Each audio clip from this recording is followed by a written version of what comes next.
Toeter, toeter, toeter, toeter, toeter. Met Romana op de scooter. Eien, eien, eien, eien, eien. Wil een stukje met haar rijden. Ukke, ukke, ukke, ukke, ukke. Dat zou me wel niet lukken. Maar dat geeft niet, want ik pak op haar. Want eens dan krijg ik voor elkaar. Toeter, toeter, toeter, toeter, toeter. Met Romana. What's up, buddy? Oh, man. Who knew that there were so many more videos? Yeah, I forgot about him. I think he's probably told me, but Probably. yeah, that's always fun. Quality stuff. We're going to start with chord one of that song. No, I'm just kidding. No, today should be fun. One of the first things Jen had said was she's interested in theory, so we might as well dive into it. From the high dive. Yeah. I don't know how delayed it is. It's super delayed even here when I'm monitoring it on another computer. I don't know. It's weird. But, yeah, so what are you looking to, like, get out of the theory side of things? I know you were talking about, like, creating your own music and stuff, so. Yeah, I want to write music to like a poem that my friend wrote. Mm-hmm. So I have no idea like where to even start, I Sure. guess. So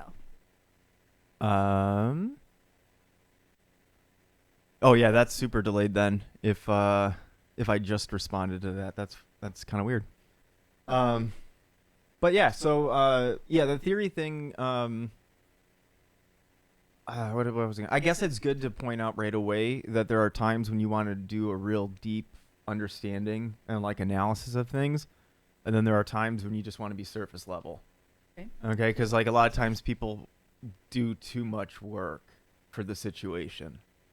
Okay, so like when I've been hired to play like last minute for some things, and it's like I don't really learn the songs. I just have to. Yeah, well, I mean I learn the parts, but then I don't really rehearse or anything like that. Like I'll use a certain level of theory, but I'm under pressure in the moment, so I'm not going to be analyzing every little detail of things. But like college classes, for example, you would literally explain what every single note's purpose was, like in the entire song. So I don't crazy. need that. No. What will be good for you is to understand just how keys work and how chords work, because it's not as complicated as a lot of people make it. Actually, I kind of have an issue with the way it's taught a lot of times at colleges, because it teaches you like one of the things that was first easy for me, because when you start theory, you're in key, and then you learn how to break the rules to make it sound more interesting. Yeah, one of the first things I learned for that was like super basic, was like taught last in college. You know, so it's That's like weird. sometimes the order of things and everything gets a bit weird. But what we're going to be doing is understanding the scales a little bit. We're just going to stick with major because everything theory-wise in music can be related back to major. Okay? That just gives you sort of a foundation that you can fall back on whenever you need it. Okay. Rather than having to learn like so many different formulas and stuff like that for how it works. So for our system of music, let's just switch over to a chart with the notes on the neck.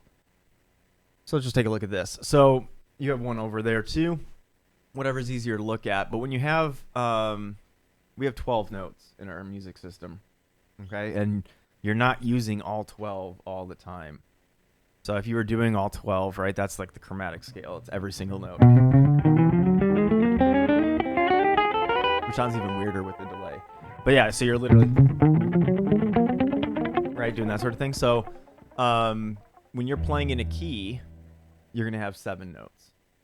Okay, so what we're gonna just start by doing, we're gonna come back to this because you're gonna learn the most about all of this by just doing some application. And I think I mentioned it before we started, but right now it'll probably be a good warm up for you. as a way of getting your fingers moving in ways that you've never done before, and then moving on from there. So what you need to understand first is just how the major scale is built. Okay? So with our musical alphabet, and actually let me steal this while I'm doing this, because otherwise I'm just going to everything. Okay, so what we're going to do, we're going to take a look at just some scratch paper. Okay, so what I'm going to do at the top of this page is type out our musical alphabet. Oops, I didn't really mean to make them an underscore, but it works nonetheless. Okay, so we have A, B, C, D, E, F, G. There's those little underscores, which I meant to make it be a dash. I'm going to make it, that might look a little nicer. So what we have with that dash is either a sharp or a flat. Okay. So a sharp is just one note higher. A flat is one note higher, or one note lower. I was like, how can it be both? They're both the same thing. No, sorry. So yeah, like if we were at A and you consider it like one higher than A, it'd be A sharp. Okay. If you were one lower than B, B flat. A sharp and B flat, they're the exact same sound. Gotcha. But depending on the key you're in, it's going to make more sense to call it one versus the other, because we want to keep things consistent so we don't screw ourselves over later, essentially. So we could have, like, you can see you have a note in between A and B. There's a note in between C and D, in between D and E, F and G, and then it goes back. So Okay. it goes on for infinity until it gets so high it's like a dog whistle, or so low it's like the brown note. Gotcha. So where you can't hear all those frequencies, right? So B and C and E and F do not have notes in between them. Okay. Is that? It's what ended up happening is with our musical system, they took an octave. So they found, like, say the A note, and then they found where that frequency was this, the higher pitch version of that same note or frequency kind of thing. And they divided that by 12 evenly. Oh. And so this is like the naming system for that. I mean, if you look at a piano, there's two white keys that are together with no black key. You've got the E and F and the B and C on there. You can kind of visualize it. Okay. Nothing wrong with visualizing the piano if that helps. I know even though for some people it helps, some people it doesn't. Does that part make sense then? Okay. So to move on from that, then what we want to do is, let's just do this. Explain how you. Hiya! Karate kicked my guitar, even though I tried to put it out of the way. Let's not hit it on something. There's no Let's escaping. kick it to the ground. That's hilarious. All right, so we've got our major scale. The major scale is built with, and any scale really, is built with a series of whole steps and half steps. Okay? A half step is literally just moving to the next note. So, like, if we were at A, it'd be going up to that A sharp, B flat. Or from B to C is a half step. On the guitar, it's one fret. Okay. So, yeah, actually going back to the chart with the notes all over the neck, you can see that, right? So see how the E and F are together, the B and C are together? And then in between G and A, we have this one blank. Now, you can, like, if you were to look at the poster that I have over there, it has the sharps and flats written all over it, but that gets super busy to me. Mm-hmm. And when I'm looking at something like this, if I see that, like, say this is the C note, right? Mm-hmm. I know this is a C sharp. Yeah. Right? So, I don't know. I don't think it's necessary. I think it gets way too busy. Yeah. All right. So, yeah. So if we were at, like, B and C, E and F, those are a half step apart, while all of the other notes have a whole step. Okay. That makes sense? So there's no C flat, but there's a C sharp. That's a good question. So, there is. Okay. But it depends on the situation. It's very rare to see them. Okay. Would it just be labeled as B then? No, it would be still written as, like, C flat or B sharp or... So, like I said, this goes on for infinity, essentially, kind of. But it goes on in both directions. So you could be playing, like, let's say you had a song and it says it was in the key of G double sharp. Okay. G double sharp, there are double sharps and double flats depending on what situation you're in. And this will make more sense when we spell out the scale. But G double sharp is the same thing as an A note. Okay. So why would you call it that? Right. Okay.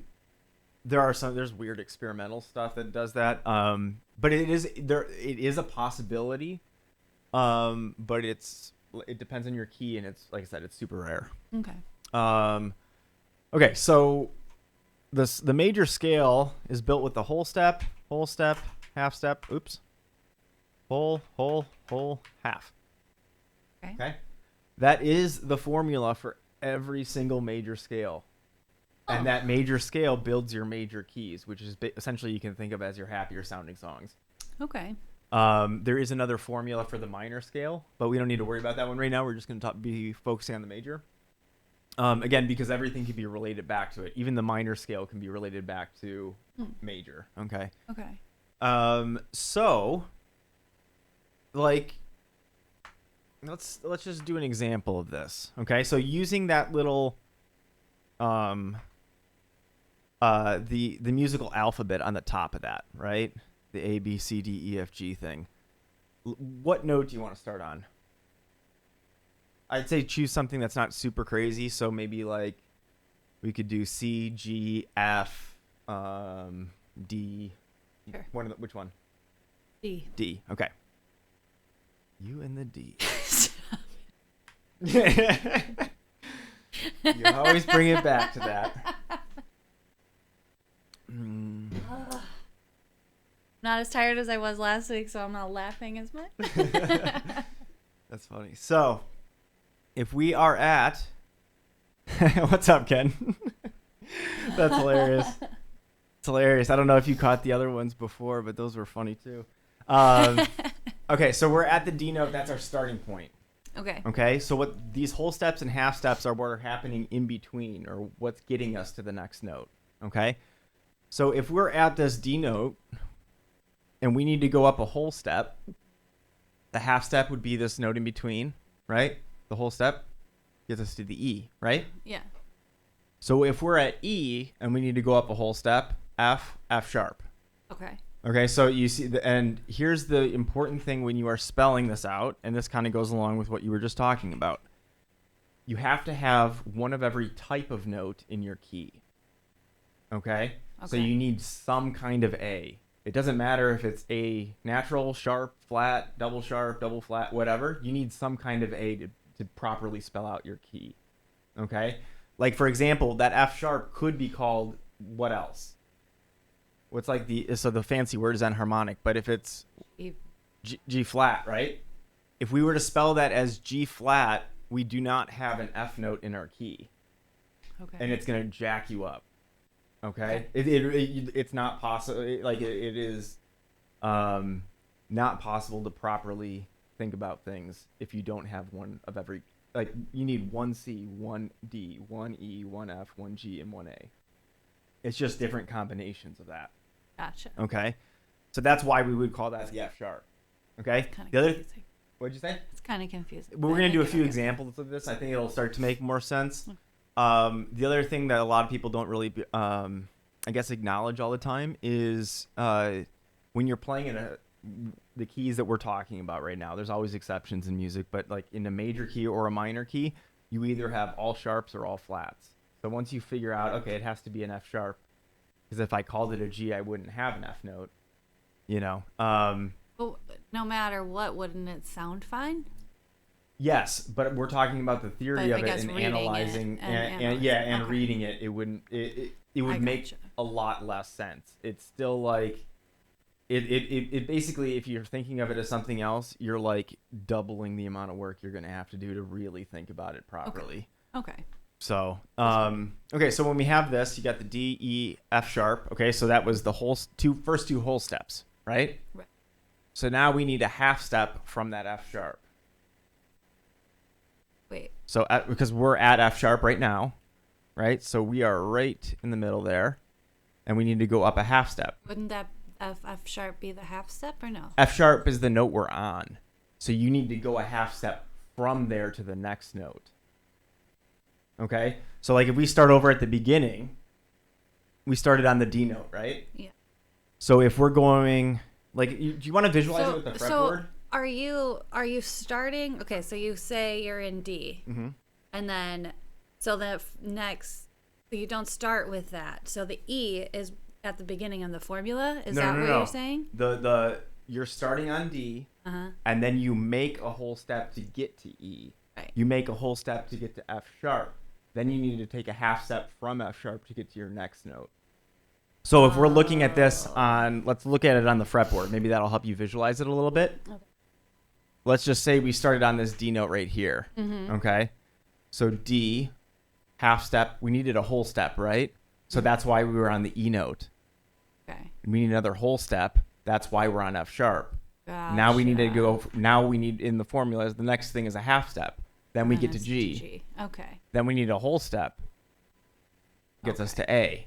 Okay. Okay. So you can visualize it more if like this. Totally cool. Okay. I had some theory teachers before tell me you shouldn't do that so you can memorize it better. But I feel like if it's your instrument, like I think that's stupid. Visualize it.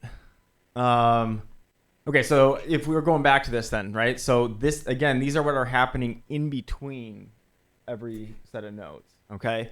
Okay. That makes sense. Okay, so like, we're on the half step, like you said. Yeah. Went to G, right? Go a whole step from G. Whole step from A. Yep. A whole step from B. Yeah, and like I said before, you're either only going to have sharps, only have flats. Okay. If there is something that changes, it would be like written next to the note, like in the actual music. It wouldn't be like in the key signature at the beginning of the piece of music. Okay. Okay. And then we have a half step from C sharp. Yeah. So the last one, honestly, like I don't do. Well, I mean, I don't really do this anymore anyway because I've done it too many times. So like it is memorized, but like. The last one is a way of checking your work because obviously if you end up on the wrong note, something went a little awry, right? Yeah. Okay, let's do another example. Let's start on a weirder one. Let's start on B flat. Okay. Okay. So, you need to go up a whole step. That's your first. So B flat. T. Whoa. So we're right here, right? Oh. On B flat. You just want to go up a whole step. So half whole. C then. Mm-hmm. Whoa. Make sure you're always starting on the note, okay? Okay. Okay, so we go to C, whole step from C. Yep. Half step. Flat. Good. Then a whole step. You're on F? E flat. Yep, F. Good. Okay. Then a whole step. Mm-hmm. Sorry, I don't know why that took me so. I mean, it's something totally new, so you kind of second guess if like, and especially when you see like the dashes and not. I mean, like I said, think about it. Whatever's easier for you. Yeah. Okay, so we're at G. This is a good one to figure out, right? So you need to go. What do you think? Half step or whole step? It's a whole step. I was just kidding. So yeah, it's a whole step. So A. Yep. Because then we have a half step from A. Flatting. Yep. Makes sense? Yeah. They're making more sense? Yeah, for sure. It's a lot to think about. There are people, and you know what? Let me open up this. This is not like... I don't think you should do it this way, but just because there's something called the circle of fifths that a lot of people end up using. And let me just move us out of the way. Okay, so the circle of fifths is basic. Like, I think you should use it as a cheat sheet. I don't think you should sit there and memorize it. Is it called a... I always forget what these things are called. Mnemonic device is when everything starts with the same letter, right? Or same sound. Whatever. Some people would say, like, I don't know if it's because each time you go it's called the circle of fifths because each time you go 5 notes higher, you add 1 sharp. Like when you go clockwise, so the C, key of C, nothing. Okay. Then you go G, you have 1 sharp. D, you have 2 sharps. That sort of thing. Okay.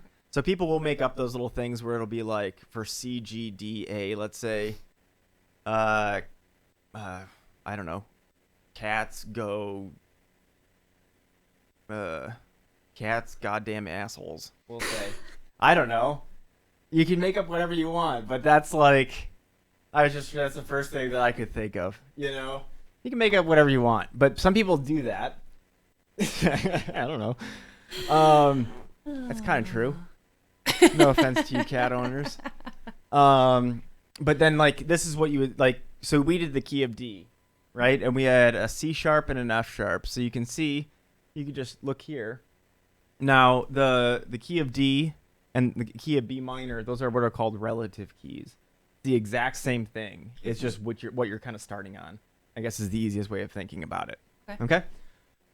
So you could, like I said, the point of this is not necessarily to spend your time doing all the work. We want to get into like figuring out how the chords work more for you. Mm-hmm. So you could use this as a cheat sheet, and you could just say, okay, I want to do the key of A, F sharp, C sharp, G sharp, and just write out A, B, C, D, E, F, G, and then just put the sharps in the right spot. Okay. You know, so however you want to do it, it's more about getting the work out, figuring that stuff out than it is the rest. Okay. Do you have any questions on spelling that scale? Does that make sense? Mm-hmm. Okay. What's that? Oh, you want to move us back. I gotcha. I just don't like it. All right, so let's do the key. Let's keep this simple for right now. So like I said, the key, so C, D, E, F, G, A, and B. Okay. Do you want to see I personally, once I know I got it right, I don't like looking at it because I think of these as 1, 2, 3, 4, 5, 6, 7, and then 1, 2, 3. It just keeps repeating, right? Okay. So I don't actually like to see the C again. Is that cool with you if I don't put it? Okay. Some people do like to see it, but I always end up crossing it out if I were to do it because then it just gets confusing. Teaching music.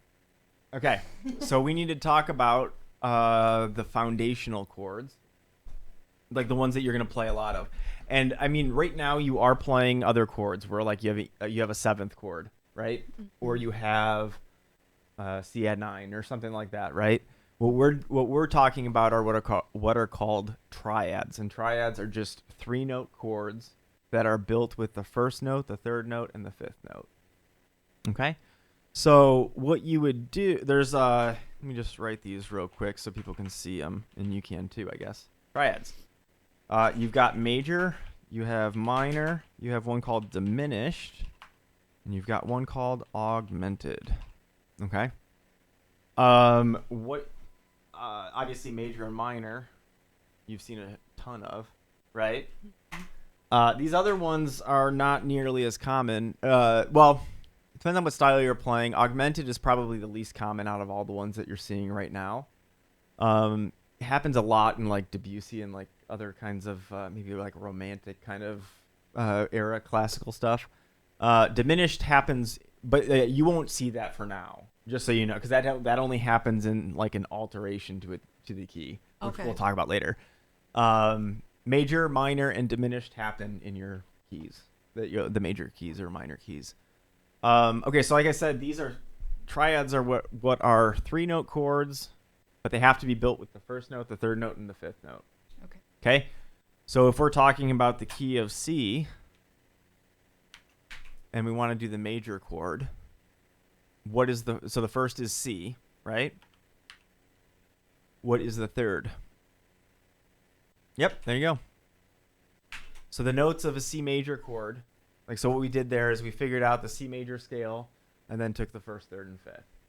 Okay, so any key you're playing in, or any song you're playing, if you see a C chord, it's the notes C, E, and G, and you can play that however the fuck you want all over your entire guitar. Okay, so if you're looking at this, right? C, E, and G. So let's try this real quick. Okay. Find any C, any E, any G. The order does not matter at all. Okay, so like just look up like here. I'll kind of point so it's easier for you to see, and then I'll tell what you chose. Where do you find which note are you looking for? Sure. You got a C there. Now find a G that you, or an E or a G that you could play close, or something. You got the G up on the top. You could play. I mean, right now you could do like the E right there, and if you were doing that where you're skipping some of those notes. So like if you were to go, I think it's easiest probably to do this. I should have said this, but like on adjacent strings. So do 3 in a row. So like I'm gonna give you something just to force you to think totally differently. Yes, but if you were to hit the second string, open, it's a B note. So technically what you're doing there is a C major 7. If it sounds cool, do it. You know what I mean? Like who like people overthink that, right? Like I've written plenty of things that are from mess ups. But yeah, let's try one where I'm going to force you to think totally differently, okay? Okay. You're not allowed to play anything below the 5th fret. Okay? And now you have to find a way of playing that C chord above 5th fret or above. Okay? So do this exact same thing though. Yeah, there you go. So, and just hit the ones you're playing, right? Cuz they're fretting for this. Yeah. So like what would happen, like let's say I was playing the normal C. You're kind of doing like the top of that bar chord, right? But I could play a C like this. I could play it like this. I could play it. You can do all like anywhere really. Let's try something totally different. Actually no, we're not. We're going to explain the other triads first. Okay, so the minor triad, like I said, everything gets related back to major. So what happens with the minor chord is you just have to flat the 3rd. Okay? Flat the 3rd. So we already know it's 1, 3, 5, C, E, G. So instead of E, we have E flat. Okay. Yes. Okay, so does that make sense? Okay, so all you have to do is if you figure out the major chord and then you alter it to make it minor in this case. Okay. Okay, and what we're talking about right now is being able to figure out the 4 types of triads, which are like the foundation of all music. Okay. Jazz, like you're probably not going to see triads because they favor 7th chords. Okay. Like if I were to play this, doesn't sound very jazzy, but if I turn those into 7th chords, right? So, but these are the foundation for almost everything that you're going to play. And 7th chords are just built off of these. So, yeah, these are for finding isolated chords. Or if you just need to know, like, oh, I see that this is an F chord. What are those notes? You can do it this way. What we are going to talk about in a second, though, is once you're in a key, the nice thing is all this stuff we're talking about here, the flatting the 3rd, or like in the case of the diminished, it's a flat 3 and a flat 5. Okay? So that, what am I parenthesing? C, E flat, and G flat. Okay? And then if we were doing the augmented, I'm going to put it here. Like I said, you're probably not going to see one of these for quite a long time. They're not Oops. Pull it together, Zach. There we go. So then we have the C, E, right? Because that's the 1st and 3rd. And then we make it a G sharp. Okay? So C, E, G, C, E flat, G would be minor. C, E flat, G flat, diminished. And then C, E, G sharp. Okay? So if we were to go back to those notes, right? If I were to, I'm just going to play a simple voicing. So C, E, G. So I'm doing the 8th fret C. And try, yeah, you can try this. Put your pinky on the 8th fret. Yep, you're good. And then, there you go. Ring finger on the next string on the 7th fret. And then 1st finger all the way down on 5. Next string. So it's weird. This is what I was saying. Like for you right now, this is going to be a killer workout at the beginning, and you can be creative with it because the way you play the chords drastically changes the mood. Okay, but you don't have to play this. But I'm just going to show you. So if we have those C, E, G, and then I make it C, E flat, you can hear that sounds more beat, right? If I do, there's the minor, C, E flat, G.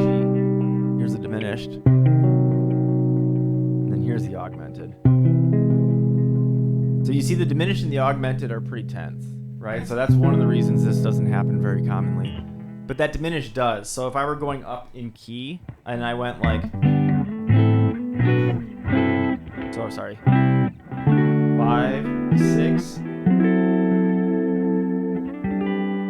it pulls you, right? So it's still practical. It just has to resolve. It's what's called leading tone. Okay. I sounded like Jimmy from South Park. Leading tone. All right. Is that making sense right now? Yes. Okay. So, like I said, that's one way of thinking about it. There are other people that like to think about like what's called the intervals like so a whole step and a half step is an interval. Okay. Okay, it's just the distance between notes. Some people do a totally different way and this is makes more sense I think if you're doing like standard sheet music, because you do what's called stacking in thirds, where C, you go up a certain distance to get to the E note and then a certain distance to get to the G note. We're not going to worry about that. But what we're going to do now is talk about, and you'll see chord progressions written like this a ton, and it's also a really good way for you to think about things, because if you need to change the key quickly, if you need to do whatever else, you can do that real quickly. Okay. So what we're going to be doing is talking about one more formula. Okay. So we have, and you know what? Let me move this around, because what I want to do is have you be able to see. Like I said, this part that's highlighted right here, we're gonna ignore for a second. Okay, so we're still gonna be doing major scale. We're in the key of C. Okay, so once you figure out the what you have there, right, the 7 notes, that's the foundation for your entire key. So your chords, your melodies, everything's gonna come from that. Okay, and like I said, unless you start breaking the rules and doing some stuff, but we'll get there. So when you have this, there's, like I said, there's one more formula that you want to know, and that is the major key. Let's call it the triad formula. Okay. So for this, if you see, and let's just put this up here for sake of consistency. If you see an uppercase Roman numeral, that looks like an I, but we're going to pretend it's a Roman numeral. Mm-hmm. Okay, so if it's uppercase, that means... Oh, come on, don't do that to me. No. It's going to keep doing that. Something in front of it. Nope. Here, oh, like that? Yeah. That looks confusing, but whatever. If you have... these symbols, okay? So if it's uppercase, it's a major chord. If it's lowercase, represents a minor chord. Okay. If it's got like it actually would be superscript, but like a little degrees sign, that's the diminished. Okay. Okay. Like I said, you're not going to really see this one, but the plus sign, that's going to be your augmented. Okay. So the reason that's important, here is your formula. You have a major 1, minor 2, because it's lowercase, right? Minor 3, major 4, major 5, minor 6, and then I do not know how to do this in this. Not that. Whatever. Pretend it's superscript. So that gives you every chord in your key right there. Okay, so our first chord in the key of C would be the C major, because it tells us right there, right? The second chord would be the D minor. The third chord, because of the third note, that's all you're doing is matching the note to the... That's it. Oh. So you would have in the key of C, let me move this up again. In the key of C, we have C major, D minor, E minor, F, G, A minor, and then B diminished. What would... What would be B? diminished like B? Okay, so here we're gonna get into the application right now, and then it'll totally make sense. Okay, so like I said, the way you play your chords makes a huge difference in like the way it's perceived. So what if we didn't know this major key? You could use your ear to figure some stuff out. Would it just wouldn't be? Yeah, Seth, that's what I need. How do you do that? I don't know what I'm doing in this open office thing. I don't know what I'm trying to ask. Yes, I don't know. So, I mean, if you didn't know this, you can just piece chords together. You know, you can trust your ear. There's plenty of people that don't use that when they're coming up with stuff. But this totally gets alt type 0176. Oh, that's cool.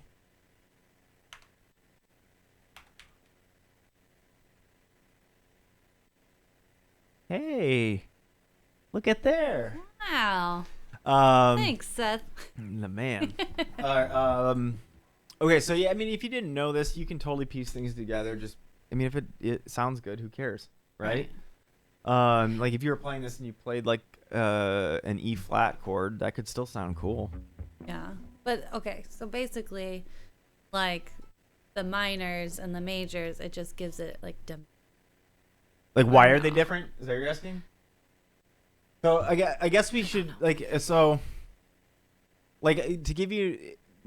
Let's talk a little bit about a different part of this, and then that might kind of come around to answering that. Okay. Once you're in the key, like I said, the work has been done for you, so you don't have to worry about putting a sharp on any note now or making it like flat. Like it says D minor. All you have to do is take the first note, the third note, and the fifth note of starting on D in the key. Okay? So we would have D, F, A. That is a minor chord. If you had a D major chord, it would be D, F, sharp, A. Oh, and so even, like, no matter which way you think about it, if D major is D, F, sharp, A, and you flat that third, you have the minor, D, F, A. Okay. Work's done for you once you know the notes in the key. You just have to take, so like E minor would be E, G, B. F, F, A, C. G, G, B, D. Like, take a look real quick at the G chord. Like, just whichever one you want to play. Now look at all the notes you're hitting. You're hitting just G, B, and Ds. You're doing a bunch of duplicate notes, which just fills out your chord more. Because you can play them however you want. There is no right or wrong, or I mean, like for right now, we just want to we'll call it wrong if you break the rule out of the key. Okay. But that's just to get you used to understanding all that, right? If you have so if we have this, no matter how you play the G, B, D, it's a G chord in any key, whatever. So, I mean, if you were to play like a cliche kind of chord progression, let's say A minor,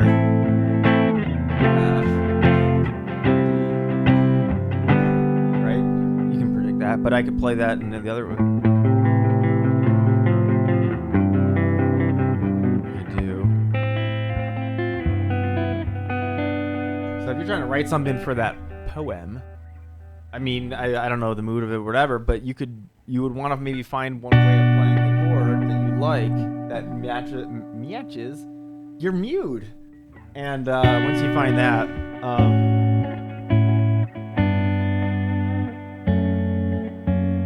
you can kind of play around with it and keep it more consistent. Because, I mean, you probably experienced this already, but going from some open chord to a bar chord doesn't always necessarily feel super great.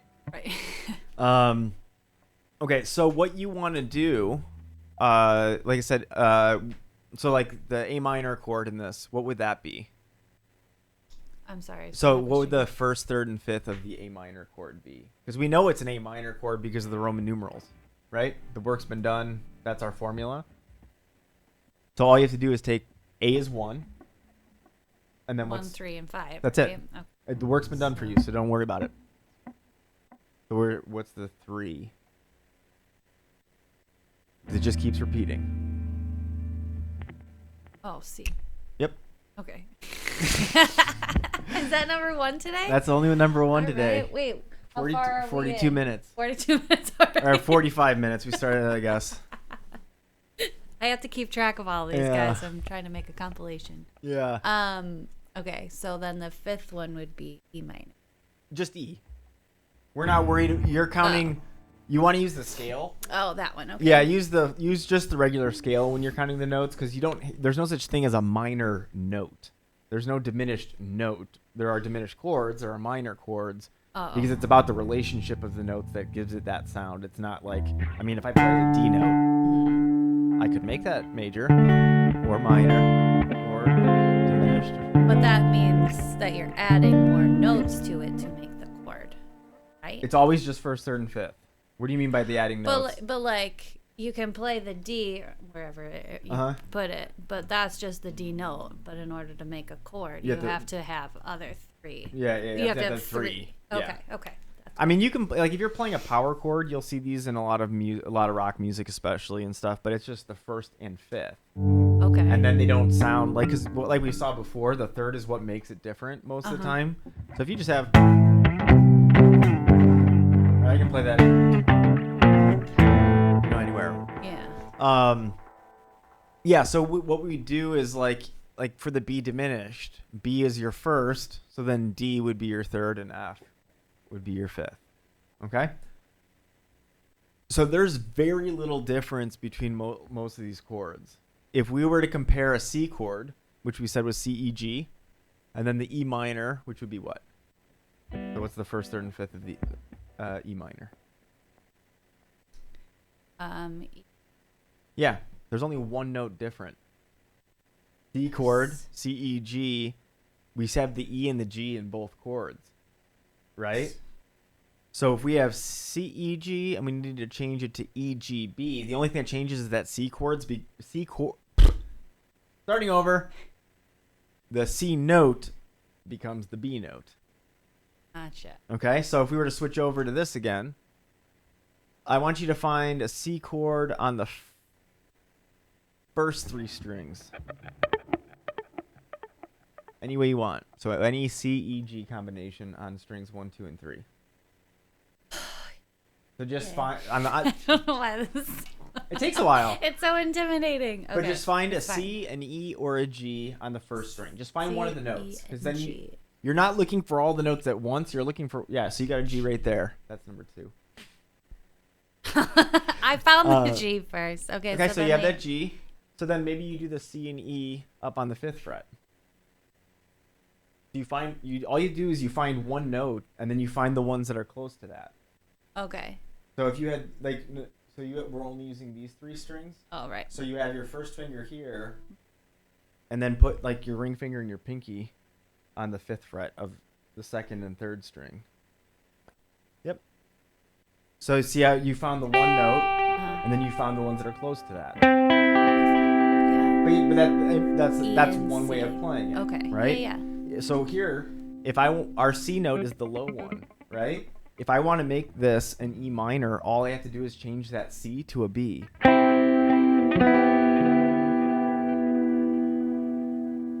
right there, this note becomes the B note. It's hard to move this one. It took so long. It's going to be a workout.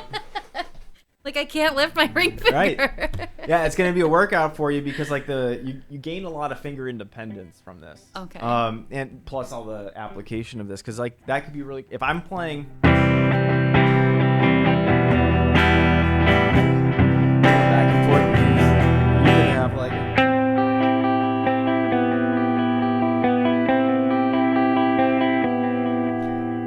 Gotcha. a lot of times when you've been here for the streams, when I've been doing the recording stuff, that's what I'm doing is I'm figuring out how I actually want to play these chords to make it fit better as a layer in the big picture. Gotcha. Okay. That makes more sense. Yeah, so right here, that's one way of playing C, and then you find a close way of hitting the E minor. Let's say we moved it up. So instead of finding that G note, I saw that you had found the C note up on the 8th fret. So now find the G and the E that are close to that. So looking at the C on fret 8, where's a close E or a G? E is here, and then E is one. Yeah, you're just using. I know. I'm weird. Well, at the same time, though, if we're changing, that might actually work well, because if you have this, we need to change that C note from the first, which is this high one. Okay.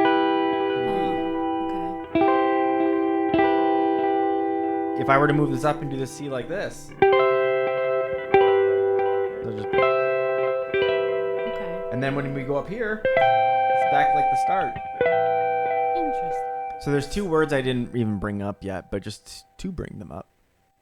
You have inversion and you have voicing. We talked maybe a little bit, right? Yeah. Voicing is just how you're playing it. A voice is a one note. Okay. You can the inversion real quick is just what your low note is. So like I mentioned before, it's a lot of times your slash chord. Okay. So let's think about you had G/B. We already talked about it. G has a B note in it. So all you're doing is you're just changing the low note to a new inversion of that chord. Okay. So if I were to play like this, the G chord like this, and so right there it's the 3rd fret, 2nd fret, and then open, right? So G, B, D. If I move up to the next note, B, this is now, so now it's a new inversion. You could call that like a slash chord, or G and one. We'll talk about the inversion names later. We don't need to worry about it. Or I can move it up here. And then when I move it up to the next one, we're back at the very first shape, but 12 frets higher. Gotcha. And so like the goal is to keep it super close, because it sounds very smooth. A lot of times bands will have, more than one guitar player, 2 or 3 sometimes. So like if I were playing this, you don't want to necessarily do the exact same thing. Right. So you might do like that, or you can be creative. That's the point. So you can also, one thing I didn't mention is you can also put like a picking pattern, because I know you were working on that a bit. You can add, I definitely would add something, be creative with that. So like if we had, I'll just go through the C and E minors like we just were doing. Right, or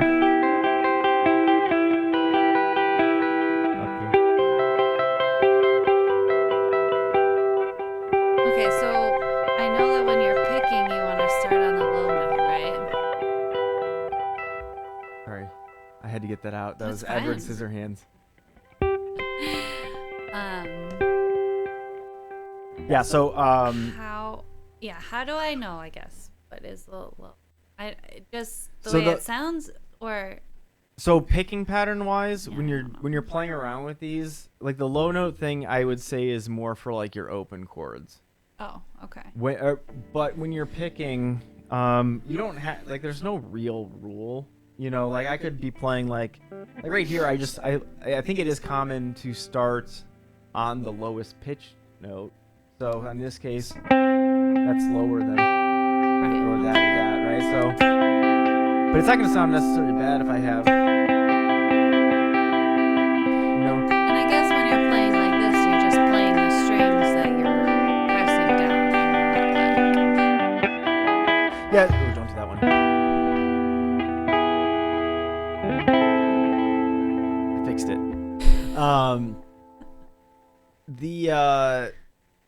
I would keep track of chord progressions you like, because one thing that, like I said, this makes it easy to change keys. So, for example, if we were doing the key of G, which is super common, right? Let's do this whole thing again. Just so it makes sense. We're gonna spell out the G major scale this time. Okay. G. All right, so G, and then you go up. Oh, I guess you want to see that. Look at the very top. Yeah. So G up a whole step. Oop. So A, then whole step. E. Half step. Whole step. Whole step. Whole step. F, E sharp, or F flat. Oop. F. Sharp, I mean. Sharp. Yep. Okay. I was like, wait a second, I know that's sharp. wrong. Okay. And then we're back at G. Okay. Yeah. Cool. So you can see like this key, just so you know, will have chords that we just talked about in the key of, like, it has a C chord, it has an E minor chord, it has the G chord, but the F is sharp now. So that's going to happen in three different triads, because it's either going to be the first, the third, or the fifth of a chord, and then that's why the key is going to sound different. Okay. Because you now have these 7 notes as our foundation, and then, like, let's go through this. So G, would that be major or minor? Yep. Then what? Yep. E minor, B, or E. Sorry, you I go. lost my place. Yeah. E minor, and then F. E min. Sharped. Yeah. F sharped diminished. Yeah. Call it whatever they want. Who cares? Yeah, that's it. What did I call the E? E minor, E7, E7 minor. I was like, That's all right. People say all kinds of goofy things. I hear a lot, like for C9, people will say C, or wait, they go CAD they 9. go CAD 9. Or like, yeah, it's funny. It's normally little kids that are like that I've taught where they don't really read. You know, like that new metalhead student I just got. You know, Who's 5? he's not even love 5. it. Not even 5. No, he's turning 5 soon. Oh my gosh, Yeah. that's crazy. Yeah, but he's like obsessed with like old school 80s metal. Metallica. I like Metallica, and then like all kinds of other stuff. It was love it. yeah, right. It's awesome. I love seeing. I have ADD. I sure do. Just, all right, so you can see that there is a lot of overlap. The G chord happens in both keys. A minor happens in both. B minor, not so much. Right? In the key of C, we had it be diminished. Now it's minor. Okay. But the C chord is in both. The D chord, before we had D minor. Now we have D. E minor happened, but then the F sharp is diminished now. But you see how like the Roman numerals, that formula was exactly the same. Yeah. Right? The there is no change except for what your notes are. Okay. Okay. So if you say you find that the key of G works well for your voice, or, you know, whatever you're doing, that's you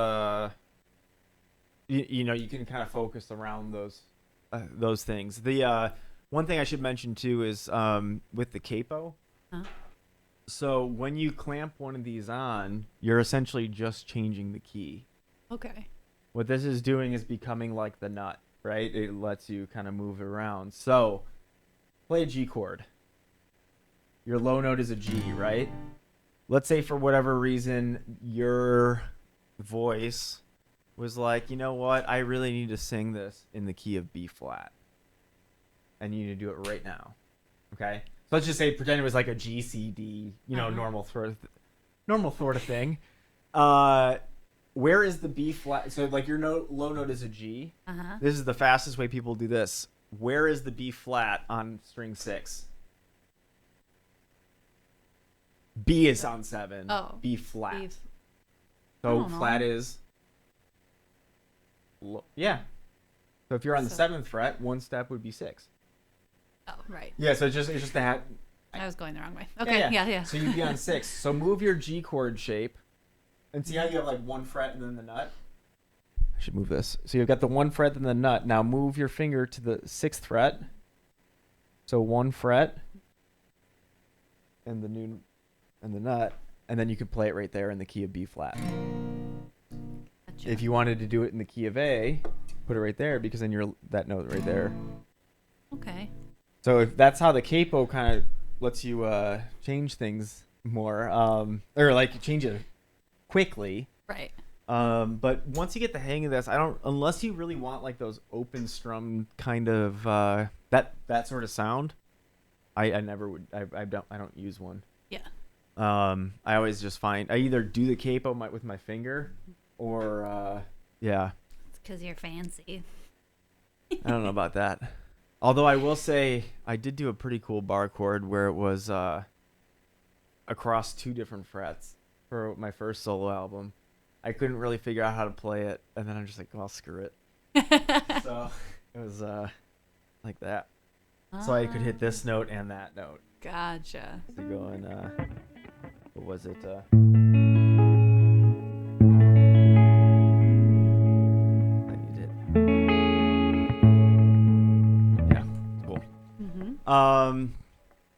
What do you feel like anything is kind of confusing you at the moment with this stuff?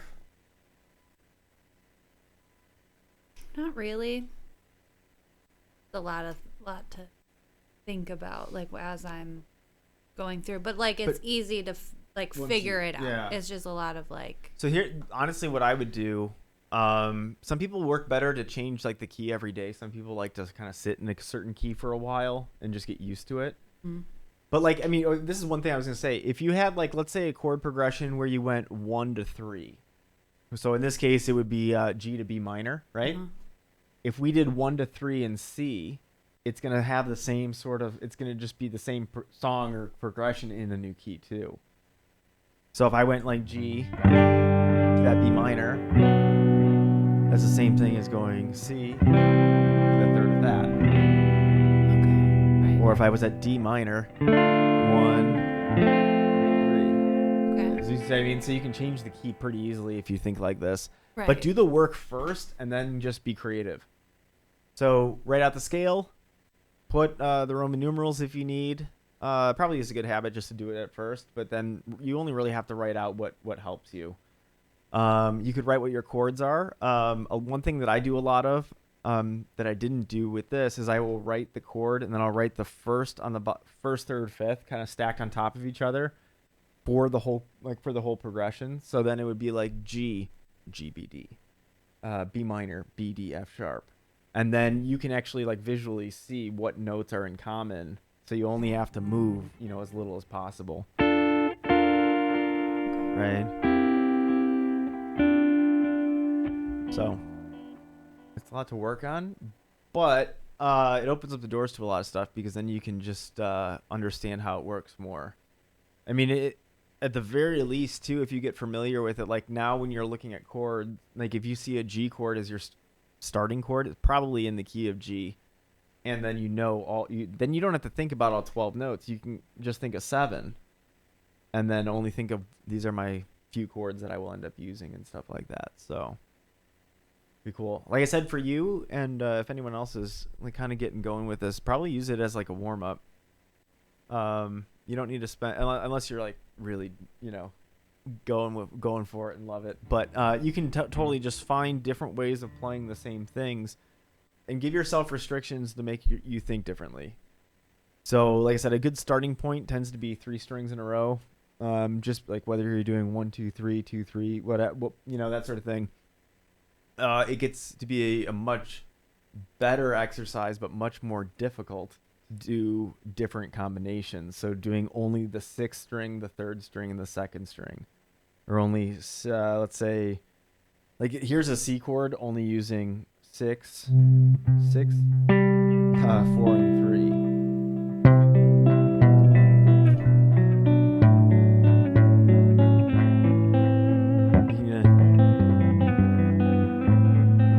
Big stretches though, so yeah. I do like the one with this where it's strings 2, 3, and 6, because this is A minor, F, do G,